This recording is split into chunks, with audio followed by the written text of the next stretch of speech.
वैसे आखिरी बार आपने कब देखा था कि एक ब्रांड आपको बॉक्स के अंदर अच्छे हैंड फ्री भी प्रोवाइड कर रहा हो? एचएमडी को आप जानते हैं या नहीं, लेकिन नोकियो को जरूर जानते होंगे और नोकियो को भी अब एचएमडी ही ऑन करता है, यानी कि नोकियो फोन्स एचएमडी ही बनाता है। और नोकिया का तो तकरीबन नाम ही खत्म हो गया है, एचएमडी के नाम से ही अब फोन्स आते हैं। अब ये जो ब्रांड है ना, इसकी अप्रोच काफी इंटरेस्टिंग है। अब से पहले चैनल पे मैंने इनका एक और स्मार्टफोन एचएमडी और 2 रिव्यू किया था कुछ अर्सा पहले। यहाँ पे उस वीडियो को लिंक दे दूंगा, डिस्क्रिप्शन में भी लिंक देखने को मिल जाएगा।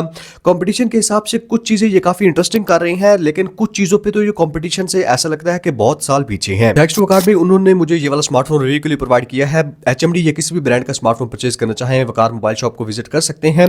ये जो एचएमडी आर्क है, 4GB 64GB वाला वेरिएंट 20,000 इनवॉइस रखी गई है, मार्केट में डिस्काउंट के साथ 19,000 के आसपास देखने को मिल जाएगा। उस हिसाब से ये वाला स्मार्टफोन मुझे काफी इंटरेस्टिंग लगा है। एक तो इसका पहले नंबर पे अनबॉक्सिंग एक्सपीरियंस।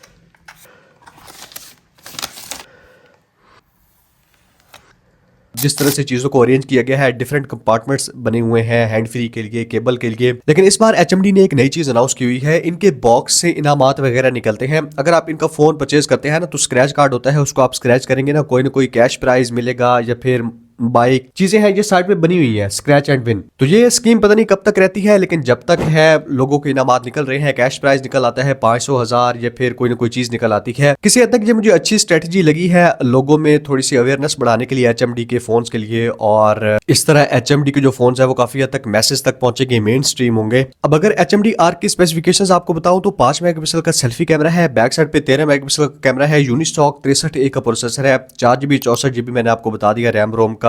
एंड्रॉइड 14 के साथ आता है, एंड्रॉइड 15 यहाँ पे नहीं है। एंड्रॉइड 14 का भी यहाँ पे गो एडिशन दिया गया है, फुल एंड्रॉइड वाला एडिशन नहीं है। डिस्प्ले की बात करते हैं तो 6.5 इंचेस का एक एचडी रेजोल्यूशन से भी थोड़ी सी कम रेजोल्यूशन, यानी कि सिर्फ 215 पिक्सल पर इंच डेंसिटी आपको डिस्प्ले पे देखने को मिलती है। डिस्प्ले पे बहुत बड़े बड़े ऐसे बेजल्स हैं, ऊपर की साइड पे भी चिन तो बड़ी है, इसे ही हेड जो है वो भी बड़ा देखने को मिलता है और नॉच है। एक आईपीएस एलसीडी डिस्प्ले है और डिस्प्ले पे हाई रिफ्रेश रेट आपको देखने को नहीं मिलता। अगर डिजाइन की बात करते हैं तो एचएमडी के डिजाइन मुझे बहुत ज्यादा पसंद आते हैं। एक तो अपनी प्राइस पे ये दिखने में काफी ज्यादा यूनिक लगते हैं, होल्ड करने में काफी कंफर्टेबल होते हैं, प्रीमियम फील होते हैं। इस तरह लगता है ना डेंस करके इनको बिल्ड किया गया है, बहुत स्ट्रॉन्ग फील होते हैं।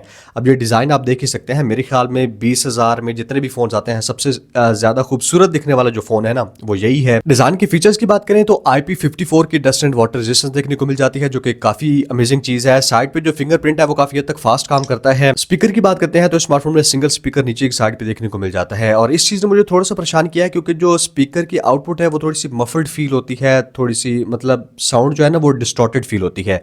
लेकिन किसी हद तक मुझे बेस फील हुई है इसके स्पीकर्स में, जो कि इस प्राइस के बाकी जितने भी मोबाइल फोन्स हैं वो स्पीकर में बेस लेके नहीं आते। यहाँ पे किसी न किसी हद तक आपको बेस देखने को मिल जाती है, लेकिन जैसे ही आप वॉल्यूम फुल करते हैं तो स्पीकर डिस्टॉर्टेड फील होता है।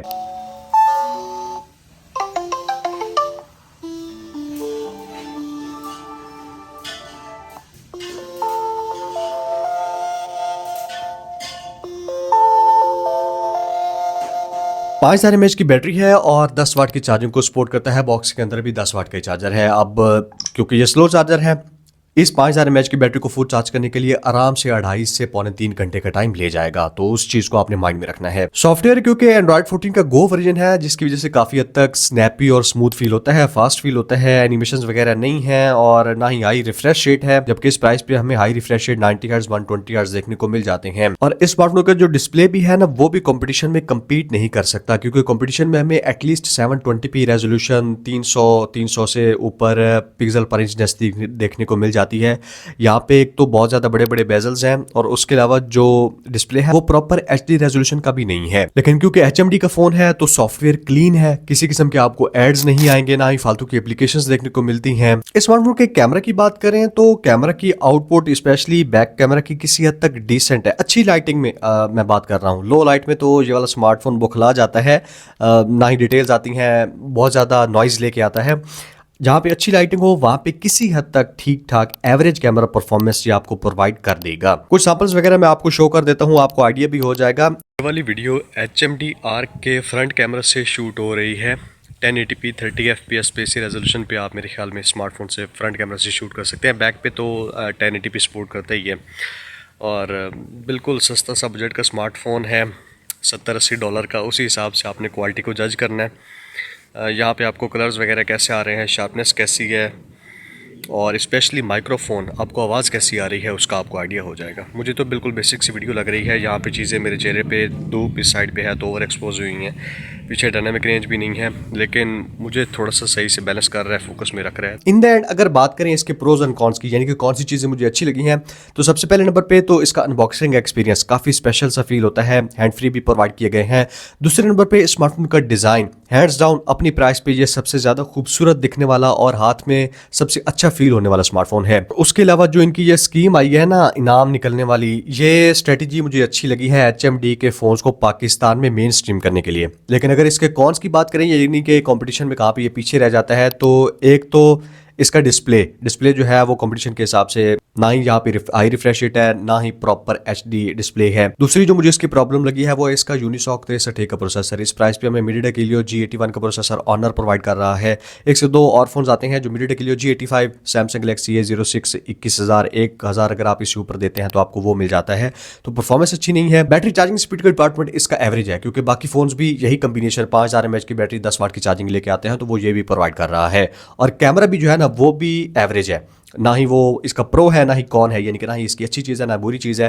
कैमरा भी इसका एवरेज है। मुझे ओवरऑल यही चीज़ अच्छी लगी है कि HMD अब जितने भी फ़ोन्स होते हैं ना उनको लॉन्च करने की ट्राई कर रहा है पाकिस्तान में और मेन स्ट्रीम करने की भी ट्राई कर रहा है। तो जितने नए ब्रांड आएंगे, अब ऑनर आया है, HMD आ गया है, उतना ही मार्केट में कंपटीशन क्रिएट होगा और हमें वैरायटी देखने को मिलेगी, जो कि अल्टीमेटली हमारे ही फायदे की बात है।